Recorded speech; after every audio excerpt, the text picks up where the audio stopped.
It is 1 year to the day since a 22-year-old Iranian Kurdish woman named Mahsa Amini died in a hospital days after the morality police arrested her in Tehran.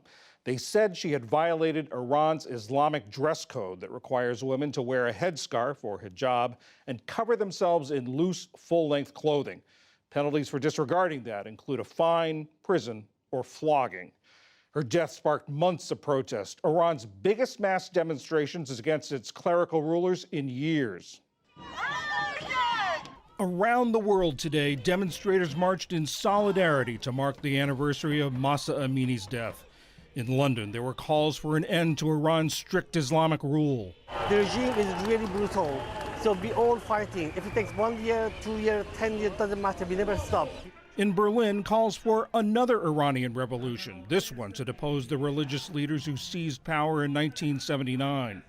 But in Iran, a much different picture. A heavy security presence sought to prevent a resurgence of last year's protests triggered by the death of Amini.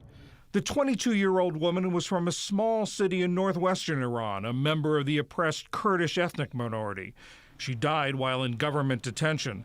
Iranian officials still deny it was a result of being beaten. Amini's death unleashed decades of pent-up anger at Iran's clerical rulers and their denial of social and political freedoms. Women led the protest, fed up with the restraints strict Islamic law puts on them, including telling them how to dress. Their protest mushroomed into a global movement. Women cut their hair to show solidarity. Their rallying cry? Women, life, freedom. Until the women of Iran are free, we are going to stand with you. Jian, Azadi, women, life, freedom. In Iran, authorities responded with a brutal crackdown. More than 22,000 people were detained. More than 500 were killed in violent clashes with security forces. Supreme Leader Ayatollah Ali Khamenei said it was all a Western plot.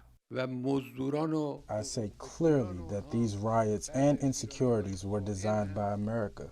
They have sat down and planned this. They have planned this. A year later, the mandatory hijab law is still in place, and authorities want to stiffen the penalties to up to 10 years in prison. And the morality police, after apparently being disbanded, resumed patrolling this summer. But on the streets of Tehran, more women, young and old, are defiantly going without the hijab. Do you think the morality police can prevent women from not wearing a hijab? They can't impose it like before. The number of people who don't obey is too high now. They can't handle all of us.